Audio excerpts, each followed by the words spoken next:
beats just a little faster right now, doesn't it? As they stand alone right now. No cornermen. They're just ready to make the ring walk for the biggest fight that boxing can. I forgot to hit the thing. Keep your hands and keep your chin tucked. It's the one that only goes through the shadow in the front. Hope you're having a blessed night. We're going to do a quick recap before I lay things down. Hold on. Let me make sure. I don't know why, but my double monitor is not working, but I don't need my second monitor. I just need to know if I'm all right. You can hear me. I think you can hear me, right? One of these days, bro. All right. Yeah. We good. Just got to check. This mic and StreamYard. I'm going to stop using StreamYard after this week, I think, bro.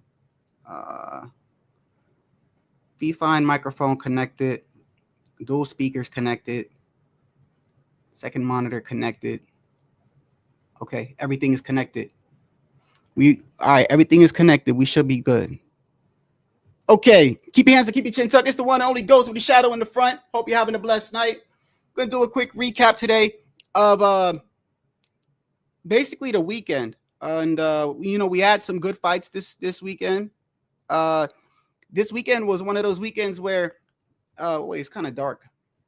Let me get this up real quick. This weekend was one of those weekends where, a little bit up right there. There we go. It was one of these weekends where there's too many fights going on, and I wasn't able to catch them all at once. But the main one that I was actually wanting to catch was the Joey Spencer fight, which, by the way, I want to start off by saying, I remember, I don't know if a lot of people know who Joey Spencer is. I watched him come up as far as like he was on a lot of undercards, and yesterday was his first time fighting a champion or even a former world champion. But even before that, he got destroyed by Ramos like 2-3 fights back. And it goes to show you, because I always talk about how fighters are moved, right? And some people might say, well, Shadow, that's why you move a fighter, right? Because look what happens. Now look, his career could be over. I mean, at some point, bro, yeah, he did, man. At some point, hey, what's going on, champ? Haven't seen you in a minute. At some point, the whole thing is this, though. I mean, at what point do you got to test yourself? You see what I'm saying? It's like, and I always bring them up. I bring them up because there's a reason why I bring them up. I bring up Berlanga a lot. And the reason why is because if it wasn't for his popularity, right? If it wasn't for his popularity, his career, look at it. He's really hasn't been tested. And he's an example of the marketing behind the fight. He could be fighting somebody of low caliber and they market it around as if it's a huge fight. Now, when he did fight Canelo, people praised Berlanga for surviving. I've never seen that before, by the way. I've never seen a fighter survive and they praise him like he did something. You even got people who be like, no, he won multiple rounds. Bro, I gave him like 1 or 2 rounds at the most against Canelo. At the most. Joey Spencer is a perfect example of, I think it's the opposite way around. Because I do think Joey Spencer, he's green. He's green, bro. He's green. And it showed. But then some people would say like, oh, well, see, if you would have kept him away. I mean, but I like the fact that he challenged himself. It's like it's like two extremes, man. You got one where it's like these dudes want to jump in there and jump the gun before they even hone their skills or get the proper experience, right? And then you got some dudes that just don't want to test themselves. They gotta, they good. They good. They don't care if they're fighting low opposition or not. And it's like, you got to put the bar in the middle. And I hope they don't do that with Abdullah Mason. Abdullah Mason is a prospect at 135 that I like. I like his style. I think he's not only a power puncher, but he's got some fundamentals. He's got a lot of things to work on. But I hope they don't either jump the gun with him too much or kind of like keep him away really, really safe. But I kind of felt bad for Joey Spencer last night. I really did. He looked confused in there. By the fourth round, his face looked like he done been in a car accident, bro. Tyszu was tearing that man up, upstairs, downstairs, to the left, to the right. Every time Joey Spencer threw something, by the way, Tyszu blocked it. I mean, he probably landed, clean punches. Clean? I don't know. Maybe a handful, maybe. Maybe a handful of clean punches Joey Spencer landed. Other than that, they were all blocked by Tyszu, anticipated by Tyszu. And regardless of what people might say say about Joey Spencer, that was the perfect fight for someone to fight like Tyszu. He had a very bad loss. The way Joey Spencer got beat up last night, Tyszu got beat up a lot worse in his last fight. A lot worse. He got dropped multiple times. They should have threw the towel in his corner. They didn't throw the towel in. I was screaming at the TV like, bro, because you could die. And Tyszu was a warrior, bro. And a lot of people looked at him and said, damn, that's a bad loss. I don't even know if he could bounce back. And if you are going to bounce back, last night is how you bounce back. That's how you bounce back. He made a statement regardless of whether it was against Joey Spencer or not. Prior to Joey Spencer's first loss, by the way, he had momentum as in and you want to know how I know he had momentum? I always go off of, people have their own opinions on whether they like a fighter or they don't like a fighter, right? I get it. It's part of the game. It's just like in sports, right? You either like this team or you don't like this team. You like this player or you don't like this player. And there's rivalries, right? But I've always said what goes a long way with me is your contemporaries. So I'm going to hold more value to a person that's actually in the field than people like us. So for instance, if you go in I'm just saying, if you're walking in the street and you look at a construction site and you see this one dude looking like he's working really fast, he's busting his ass off and he's like, he looks like he really knows what he's doing, right? And you might say, damn, that looks like a good worker. Yeah, that means something, right? Coming from you. But what means more to me is what his supervisor says and what his coworkers say. So in boxing, when I see another fighter say, yo, that guy is good, I kind of hold more value to it. Now, obviously, if they friends or they in the same camp, there's bias. But I remember Jermell Charlo, the former undisputed 154, right? Who actually never got dethroned. If you want to be specific, he never actually got dethroned. He went to fight Canelo, and then he was supposed to fight Tyszu, if you remember, and then he ended up fighting Canelo. Which, by the way, I don't blame him, but he did pull out of that fight. That is the facts. You can get in your feelings or whatever. It doesn't matter. It's like saying tomorrow's Monday. You could say, oh, you're hating. I'm not hating. So is tomorrow Monday or not? It's Monday, right? All right. So you can say it's hating all you want. The fact is, the matter is, he was supposed to fight Tyszu, and he pulled out for whatever reason. But he ended up fighting Canelo, which, by the way, I would have did it too. It was a win-win for Jermell. I'm going to get back to Joey Spencer in a second, but it was a win-win for Jermell to fight Canelo. Win-win.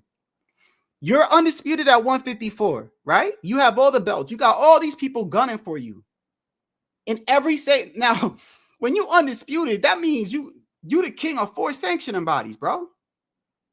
So forget being the WBC champion and you got all these guys in this sanctioning body. You got all the sanctioning bodies. Everybody's gunning for you.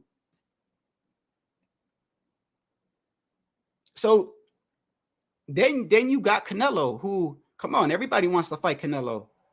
If I knew I wouldn't be sipping through a straw or be in a coma, I'd fight Canelo. I would, for the payday. So for Jermell Charlo, it was a win-win, bro. There is no loss against fighting Canelo.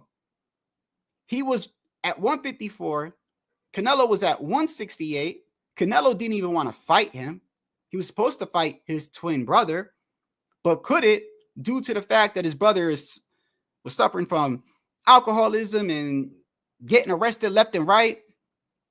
And even before that, seemed like he wasn't taking boxing too seriously anyway, because out of the two brothers, I've always felt like Jermall was the more, he wasn't the most accomplished. Jermell's the most accomplished, but I felt like Jermall was the more natural, gifted boxer fighter in the ring.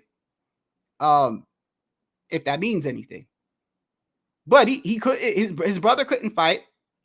So his twin little brother stepped up and moved up. He skipped 160 and went straight to 168. Sound familiar? Does that sound familiar? Because that's what Terrence Crawford is about to do.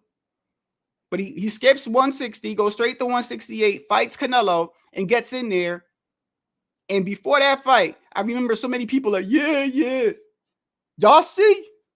Lions only. Watch when he gets in there with Canelo. It's going to be a different story. And by like the third or fourth round, Jermell was like, fuck this. This little dude, this little Mexican with the red hair hit hard as hell. And then he was on his bicycle the whole fight, bro. But even with that said, it's a win-win. If you lose, all right, I lost. I moved up 2 weight classes. I lost to Canelo. You got your biggest payday. If you win, oh, man. So it was a win-win for Jermell, bro. I don't blame him for doing what he did. But in doing that, he was no longer the king at 154 no more. He wasn't able, I don't know which belts was stripped first, but he basically, them belts were gone. They got dispersed. Tim Tszyu and then I think, Tim Tszyu and Fundora fought for the belt when actually in reality, I think Tim Tszyu had the belt already? Yes, he did. Tim Tszyu had the belt already. Tim Tszyu was going to be fighting Keith Thurman. And Keith Thurman's injury prone ass pulled out. Dude wakes up with an injury. He pulled out. And then the 6 foot, 7 foot tall, whatever, circus, the freak of nature, Fundora stepped in, and then you saw what happened. Which, by the way, I still think Tim Tszyu could have pulled that fight off.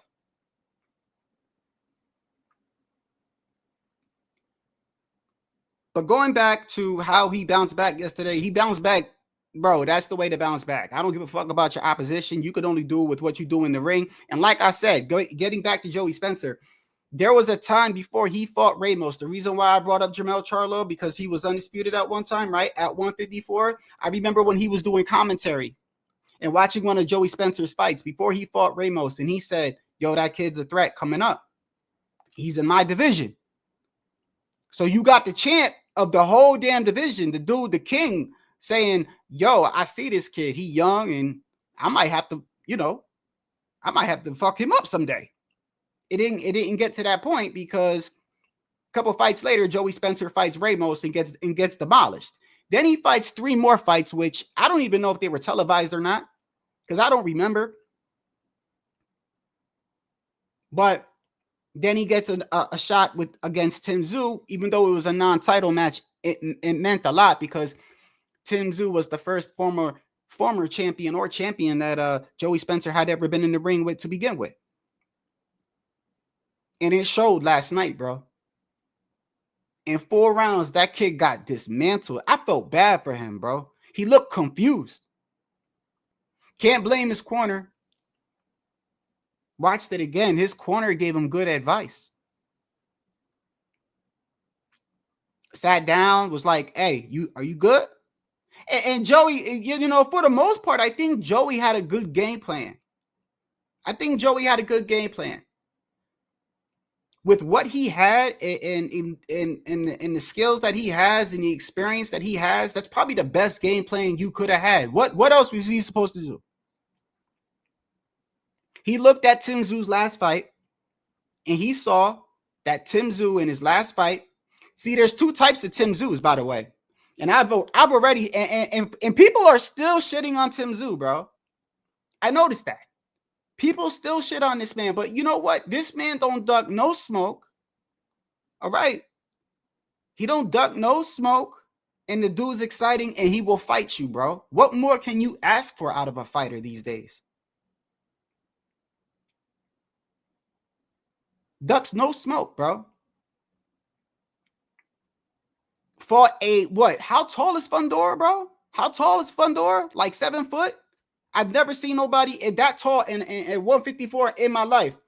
Supposed to be fighting Keith Thurman. Keith Thurman pulls out what? The week of the fight? He could have turned around and said, nah, I ain't doing this. You want me to fight that 7 foot motherfucker? I ain't doing it. Nah, he said, I don't care. You remember when he said, I got the belt and it's my responsibility to defend it. I don't care who's it. I don't care who's in front of me. My job is to defend this strap. That's how a champion is supposed to be, bro. And he got in the ring, and the first couple of rounds, he suffers that cut because now I don't even remember if it was a headbutt or not, but I know his face was gushing, and I know the man could not see, and I know the man still, to me, won that fight in a way. I got to look back at that fight. It was close. And then the next fight, they threw him up against Bakram.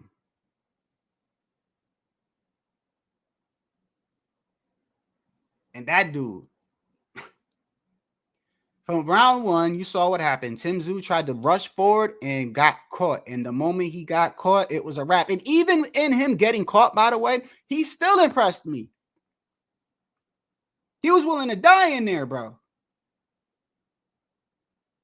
Y'all remember when the next day after that fight, when I went live and I can't show things no more the way that I used to,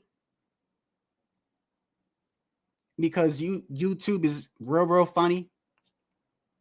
YouTube turned around and said, "Here you go, you're monetized." And as soon as they monetize me, they copyright me for everything. They probably copyrighting me for showing my face on camera right now. So I can't show you. But I remember the day after that fight, I did a live. And I showed you the infamous part where Tim Tszyu got dropped, and when he gets up, he had that look in his eye. Remember when he had that look in his eye, and I paused it? And he had that look in his eye like, what the fuck is going on? Like, this is not supposed to happen. He got ran over bad. He got beat up bad. And in fact, the man was so hurt. The man was so hurt that he did an interview hours later, and the dude was still discombobulated. I don't even know why his team even let him do that interview. The man still was foggy in that. Yo, he literally was like, I don't know. I got to go look back at the fight. I'm still foggy right now. And I'm looking at them like, why are you got this guy in front of a mic right now? But that's the way you bounce back. The way he bounced back yesterday. That's how you're supposed to bounce back. I feel bad for Joey Spencer. That kid looked confused in there. But I think he looked at Tim Tszyu. This is what I think. This is why I don't blame him. Go back to the first round. What was Joey Spencer doing, right? Joey Spencer immediately, soon as the fight started, he started doing the feints. He started doing the feints. He was trying to do sort of like similar how Bakram counterpunched him. Now Bakram was like, I think it was a counterpunch. I forgot. I got to go back and look at that. He was doing the feints and throwing a quick check left hook, and they were fast, bro. Joey got a quick check left hook upstairs and downstairs, and he was trying to flinch him and try to maybe catch Tim Tszyu early to get him out of there. But this time, we got the Tim Tszyu that I'm used to. Not the careless, I'm going to come forward, prideful, just I'm going to punch my way out of this situation. No. He actually, when Tim Tszyu is patient, and I say this all the time, to me, there's two types of pressure. Now, everybody's got their own words that they use or whatever, but I call it wasted pressure. You got wasted pressure, and then you got smart pressure, right? Let me give you an example of wasted pressure. Brandon Figueroa. Is his name the Heartbreak Kid, like Shawn Michaels in WWE? Anyway, it don't matter. That kid, another one that's wasted pressure. What's his name? The one that just fought recently and used to be the champion at 154. Jared Hurd. He another one. Wasted pressure. I call it wasted pressure. I'm not saying what he's doing don't count. I'm telling you my interpretation. Wasted pressure. Do it in front of your face. No matter, he's just throwing. He's just throwing. You don't care if it lands or not. He's just throwing. He's just trying to overwhelm you. To me, wasted pressure. Then you got smart pressure. Right? An example of smart pressure, Tyszu. And I think one of the masters of it right now, David Benavidez, is when they stand right in front of your face and they're accurate with their punches. They're accurate every time. So they're accurate. So more than 60-70% of the time when he throws a punch, he's going to land on you, right? So when he's not throwing a punch, but he's still right up in your face, you so hesitant because you like, damn, bro, he keeps catching me. So as long but he stays right there. If you go this way, he right there. If you go this way, he right there. But he's not always constantly just throwing punches. He's very selective with it. Smart pressure. And that's what had Joey all fucked up. Bro, Joey was getting beat up so bad that if you go back to the replay, there was a point in the fight where he kind of was like, he turned around. Do you remember that? The ending of the fight, he turned around like, fuck this. Like, and Tyszu was still swinging because Tyszu didn't see that. I don't know if he saw that they threw the towel in or not. I felt bad for the kid, man. But the lack of experience showed in there. It showed in there. And for anybody talking shit about Joey Spencer, I bet you that kid will knock you the fuck out, bro. ASAP.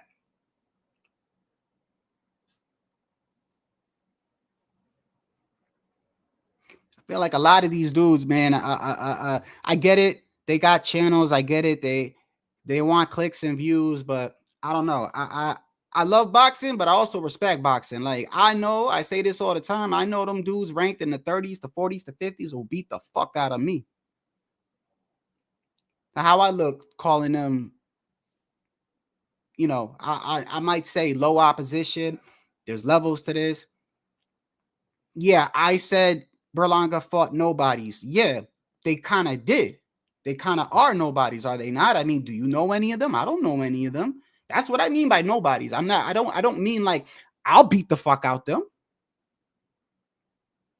It means I don't know them, bro.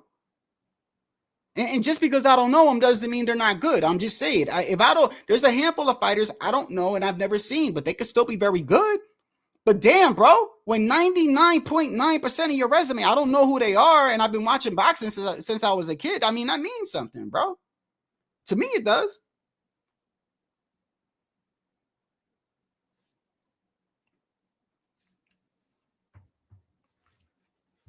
$154.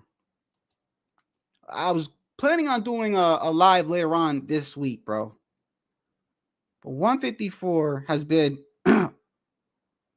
Let me see if I can get this in here. 154 has been my favorite division for a while now.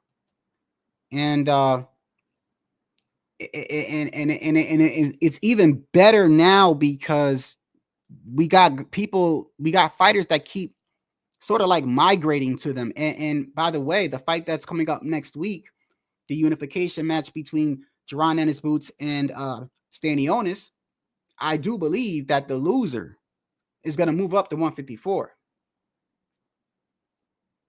So that's another person that's going to be added on to the party, unless they do a rematch. And I don't know what's going to happen, which, by the way, I think Boots might lose that fight, bro. I'm going for Boots. Boots is my guy, but Stanionis, he's dangerous for Boots. But I'll get on that in a second. 154. If you look at the killers in this division, it's crazy, bro. It's crazy. Every one of these dudes, bro, will put you in a coma. Every single one of them, bro. And all these dudes are great. All of them are different with their styles. Some of them are champions. Some of them are former champions. Some of them are still undefeated. Some of them are Hall of Famers. Bud, I'm going to put Bud. Bud is a question mark because we all know he's on his way out, but I threw him in there because he did fight on there. Jamel Charlo was undisputed and never actually been defeated for that title to be taken away from him. Then you got Bakram, then you got Boacek, then you got Madrimov, then you got Tyszu, then you got Ramos, then you got Erickson and Hammer Lubin, then you got Virgil Ortiz, then you got Keith Thurman, and then you got Xander Zayas out of Puerto Rico. I mean, that division is scary as fuck. And every one of these fighters right here, if you take a deck of cards and you just shuffle it up and just say, I don't know, fucking Erickson Lubin versus Xander Zayas, good fight. Ramos versus Bakram, good fight. Keith Thurman versus Virgil Ortiz, good fight. Tyszu versus, I don't know, Boacek, good fight. You can shuffle this any way you want with your skills, bro. They're all good fights, bro.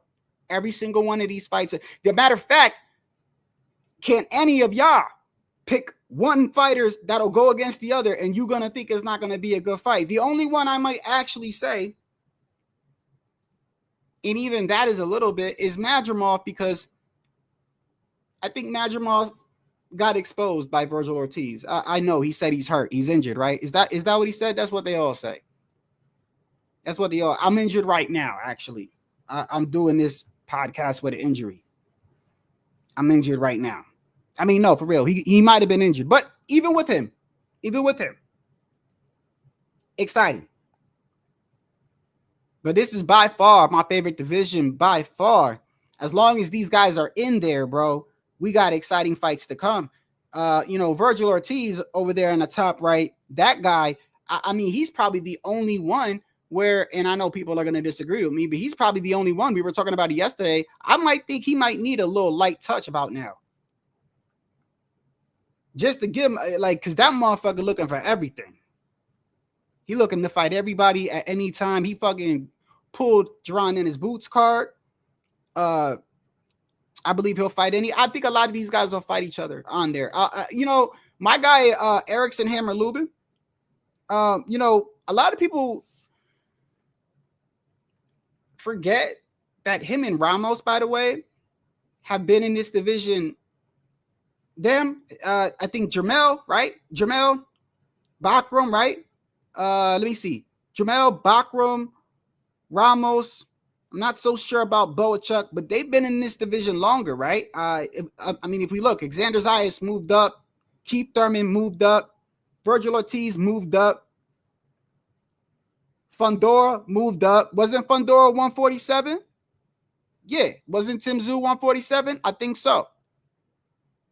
But my guy Erickson Hammer Lubin, bro, he's been in here for a while, and he's had some questionable fights where I've actually thought that, they gave him a little gift.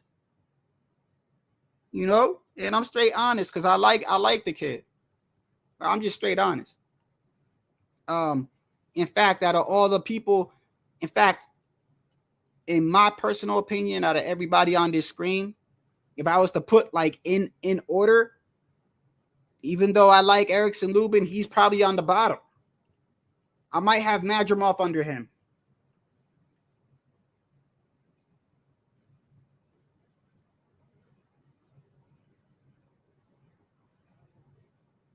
I mean, these dudes, bro. This shit, Tyszu, by the way, the patient Tyszu that we saw last night. I don't know why some of these guys hate on him. I don't know what it is. What is it you don't like about him? What?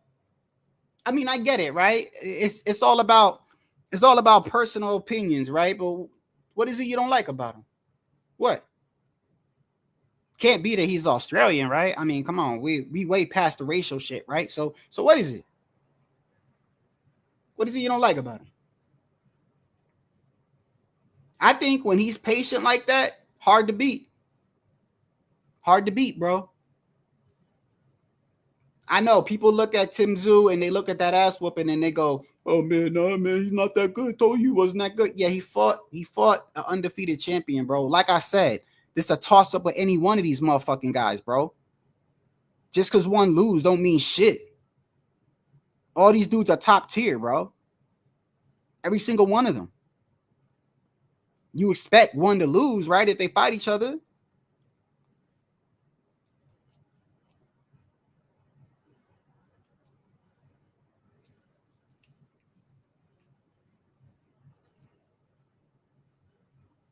Yeah, it's definitely the best.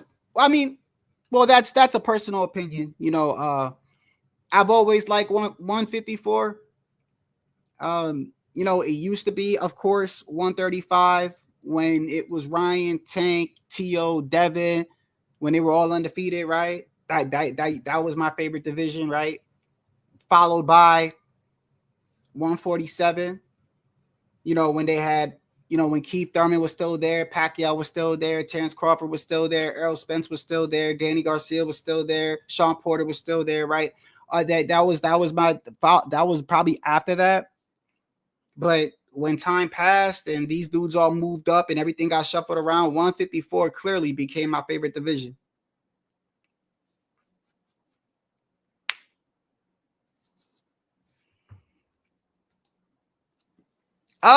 More head movement. I mean, first off, I guess so. He was blocking all those punches, bro. Right? What cost more energy? To move your head or to block it? I'm not saying you're wrong. I'm not saying you're wrong. I'm saying it costs less energy for you to block a punch than it does for you to keep bobbing your head and moving, wasting energy. If you good at blocking and anticipating punches and knowing where they're gonna land and block it, that probably takes away less energy.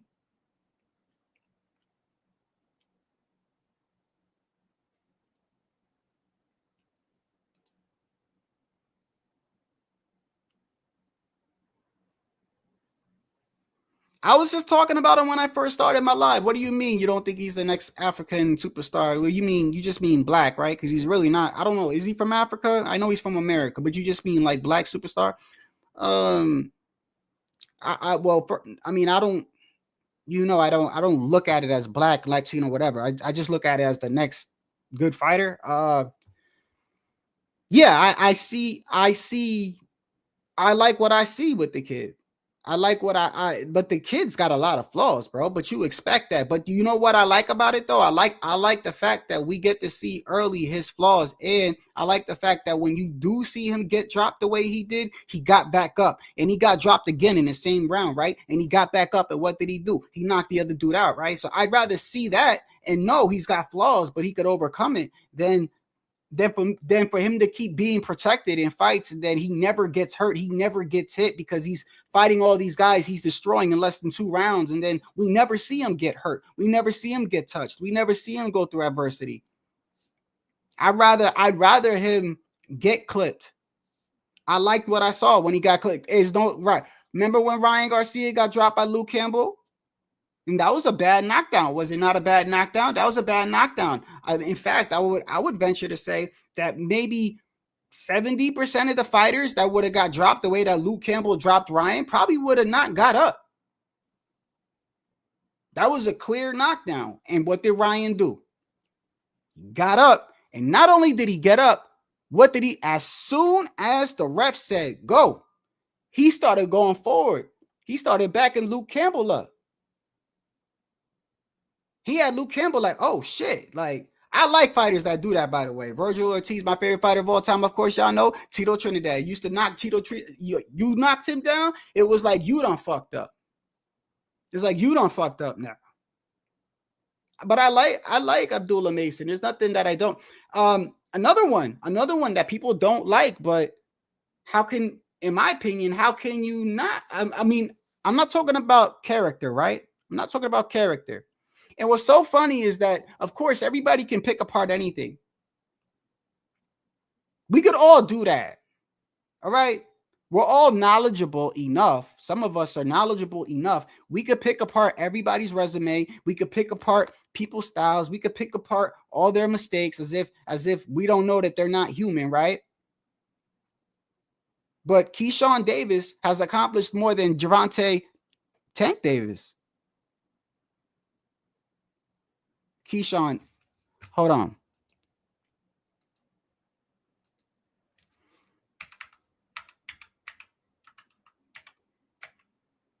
My bad. Yeah. I was just double checking, but yeah, he has. He has accomplished more than Gervonta has, and Gervonta's in his 30s.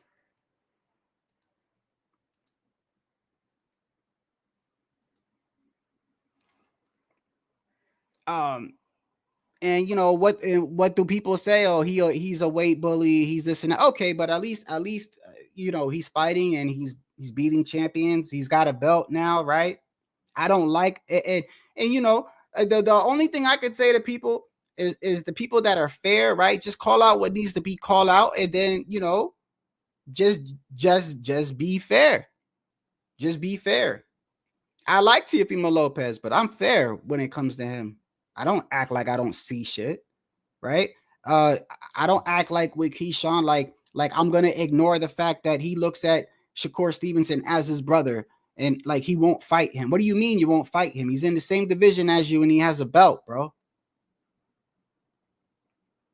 So yeah, that stuff you could criticize. But as far as Abdullah Mason, I think we've seen enough of him where I'd like to continue seeing more. Like I'd rather me see what I saw with him recently in the past couple of fights than for people to keep protecting him and he blow past the opponent and we never see him get hurt. We never see him get clipped. We never see him get in any trouble. I'd rather see that than to see that.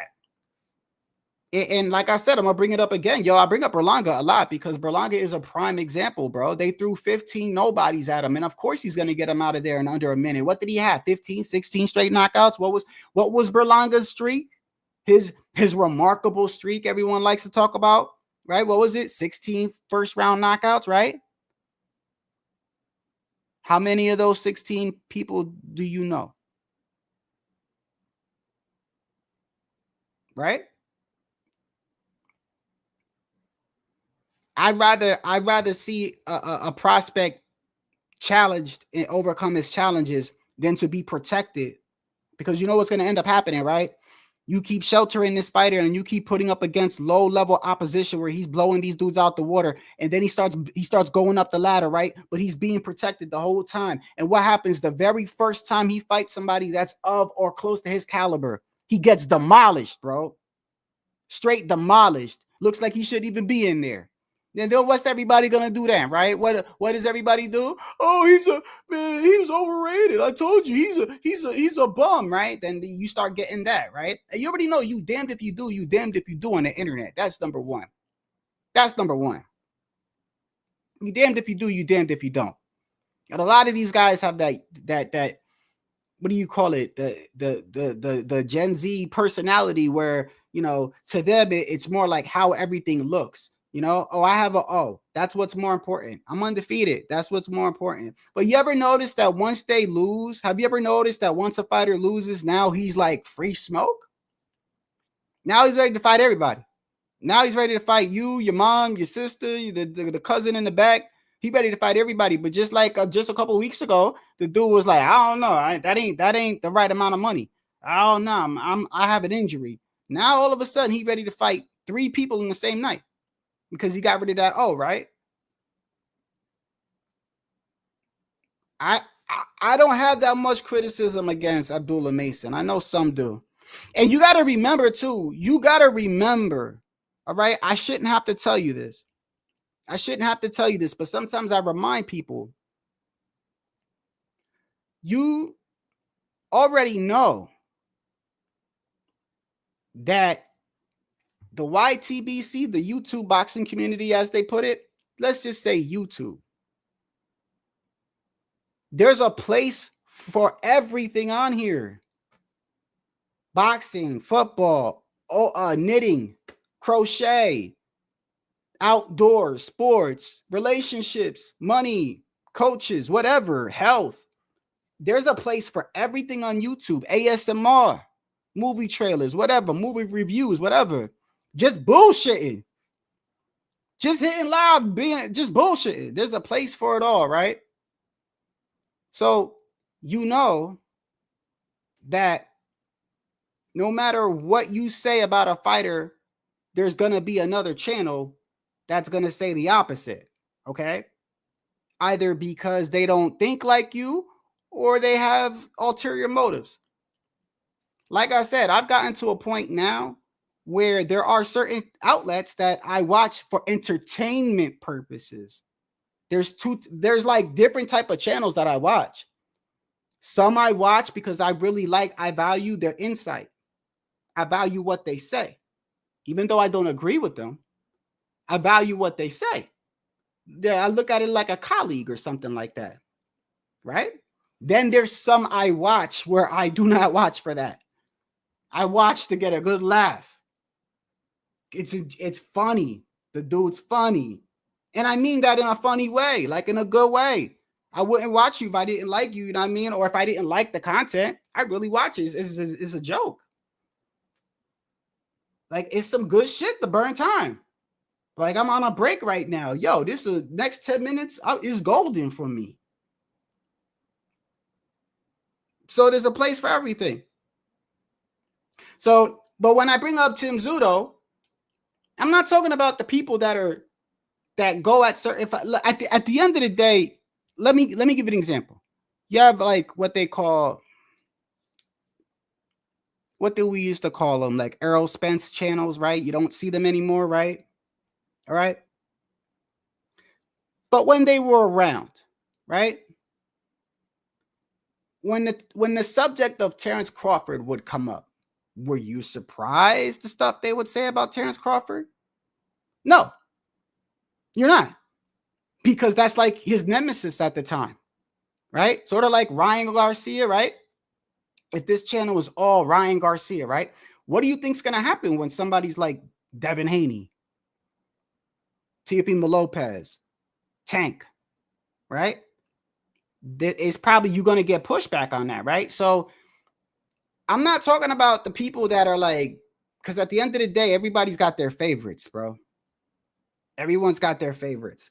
I mean, I don't think I'm a narcissist, and I don't think that I know it all. But one thing I can say about myself is I believe myself to be fair with the fighters that I support. Anybody, bro.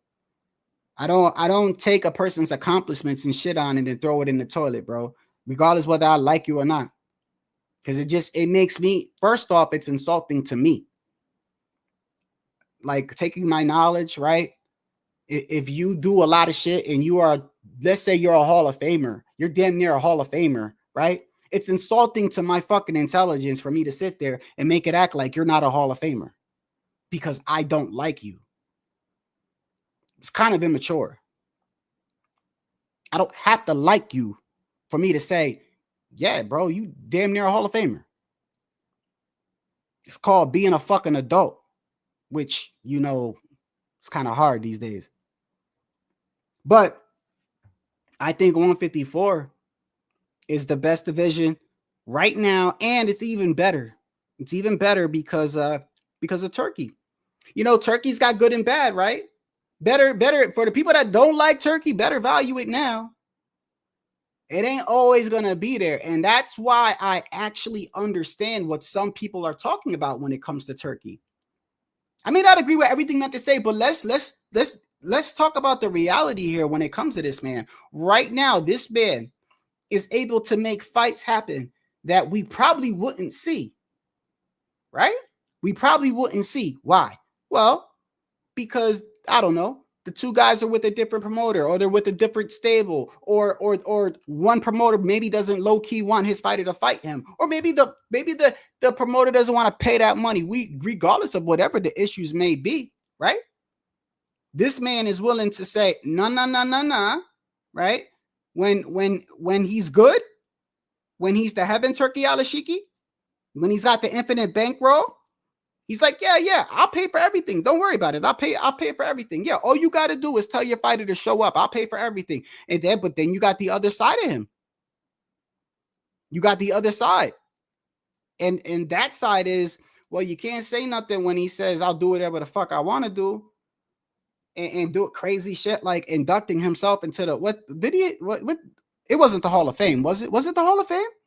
You remember when they like it was like the second pay-per-view they did, like he inducted himself into the Hall. I forgot what that was. Somebody correct me. Do you remember that though?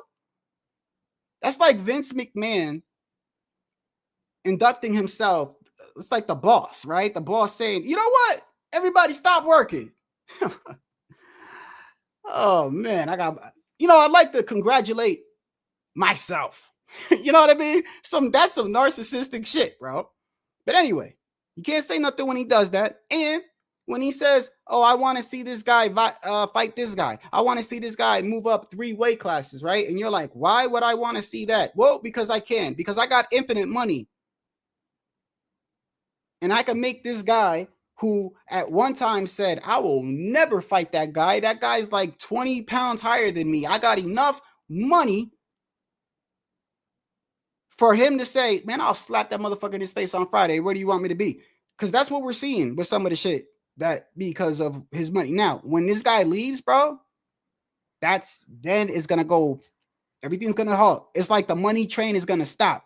And by the way, I don't agree with everything that he does, but I will give credit to where credit is due. He's put on some fire cards, bro.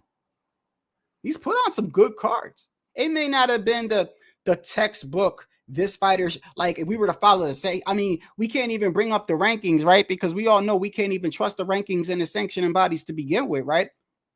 I mean, I used to be on that shit. I used to be like, oh, well, technically, this guy's ranked here. And well, that doesn't mean a damn thing, all right? I saw a sanctioning body take Caleb Truax, who wasn't even ranked in top 15. And then the following week, this dude was Caleb Plant's mandatory. He didn't even do anything. It just became his mandatory just for the fuck of it. So, but this guy, he's making fights happen, and with 154 and is a limited amount of money. Hey, I think it helps everything out. I, as a boxing fan, honestly, do not care where they fight. I do not care necessarily how much one person is getting, whether he's getting more or not, or less. I do care if he gets compensated. Of course, like as a fan, I want him to get compensated. I don't want him to be treated unfairly if he's putting his life on the line. But as far as that goes, I don't care about none of that. All I care about is to see these dudes try to take each other's head off on TV, and I want to know the date so I can watch it live. That's really all I care about, bro. And it's kind of crazy when I think about that. You know, because one of my greatest hobbies is watching two men kill each other. But it is what it is. I've been watching this since I was a kid, so I'm used to it by now. But regardless, this wasn't supposed to be a long live. I did want to point out though that I just wanted to take my time out and say I think that's the way Tyszu bounces back, bro. And a great fight for him moving forward should be either Keith Thurman or I don't know when Jermel's coming back, but if Jermel comes back, fight Jermel. That was going to happen anyway. The Keith Thurman fight was going to happen anyway before everything went to hell or shit or whatever, right? And by the way, there's a lot of good fights here, even with rematches, bro. Ramos could fight Erickson Lubin in a rematch because people think that he got a gift anyway. So give him his get back. Or how about Virgil Ortiz or Boachuk, right? That fight was so close, and he knocked Virgil Ortiz down twice. One was a slip, I believe, but the second time was actually a knockdown. And some people think he actually beat Virgil Ortiz. Well, that's a good rematch right there. How about Bud and Madrimov? Well, you know Bud ain't gonna fucking rematch him. Bud just waiting for that Canelo retirement check. I don't blame Bud anyway. I don't blame Bud. Which, by the way, that's exactly what I meant earlier. Every one of us has enough knowledge where we could tear down everybody's resume, bro. I could do it to my guy Teofimo Lopez, even though I feel like he's accomplished a lot. If I really wanted to, I could criticize this shit and make it sound good. We could all do that. We could tear resumes apart and everything like that. And shit on people's accomplishments. I just try not to. The only thing sometimes that I kind of have an issue with is like when a fighter gets a title when he technically didn't even fight the champ for it. Like that, in those situations, I'm like, I don't know if I can rock with that, right? But people pick and choose, do they not? Do they not pick and choose? You remember when Canelo went undisputed at 168? What did they say? That is the weakest division in boxing. Remember that? So if it was so weak, right? Nobody else did nothing about it. Nobody. It was there for the taking. It was there. Nobody did nothing about it. But then he comes along, he does it. Now it's the weakest shit. It's because, or could it be? Could it be that he made it look easy? I think it's more of that. I think he made it look easy. So therefore it appeared easy. Therefore it appeared 168 was a crappy division. But in reality, those three champions was undefeated and in their prime. Skin color, white or black or not, I don't care. They were undefeated. They were in their prime. We could all tear apart people's accomplishments we all are knowledgeable enough to do it, bro. I just choose not to do it. I'd rather give the person, I feel like it's better for me to big up a fighter because, a lot of times when people try to shit on a lot of times when you see a lot of these dudes for like a favorite fighter that they like, a lot of times when they start shitting on other fighters, it actually comes back to biting them in the mouth or biting them in the ass or whatever the fuck it is, or whatever the saying is. I've seen people literally, the fighter that they like, they're literally tearing down all of his opponents. All of his opponents, they're calling them, oh, the guy's not good. The guy's a bum. They got literally calling all of the opponents of his favorite fighter bums. So what the fuck does that make your favorite fighter? So I think with what he had in the ring yesterday, bro, I think Tim Tszyu did phenomenal. And I think a patient Tim Tszyu is a dangerous Tim Tszyu.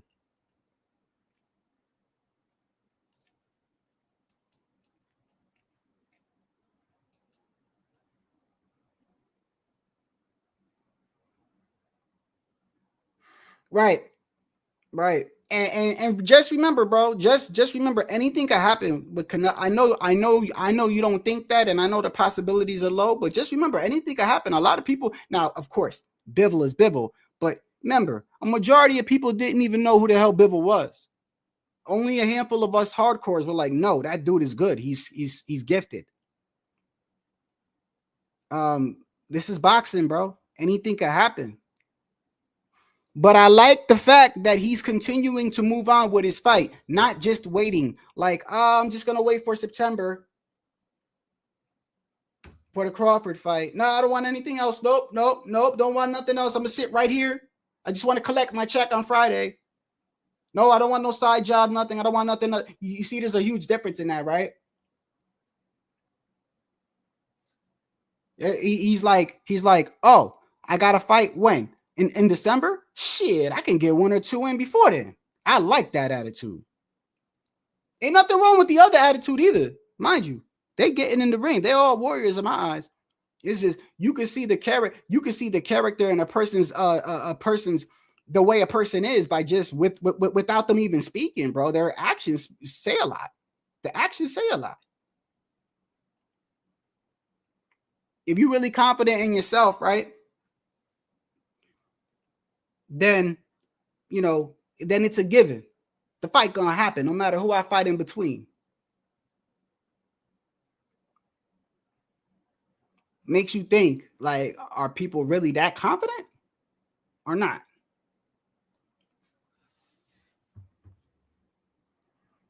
What's going on, brother? Oh, DJ Eddie, what's going on, man?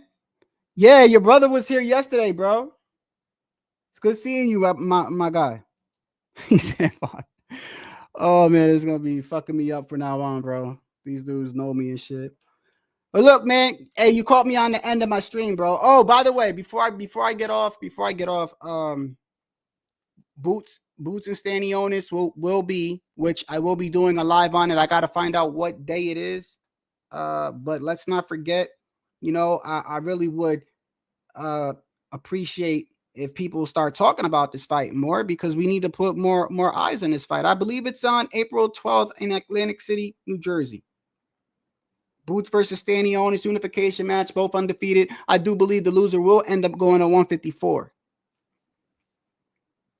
And like I said, I rock with Jaron and his Boots, but there's a possibility he might not come away with that one.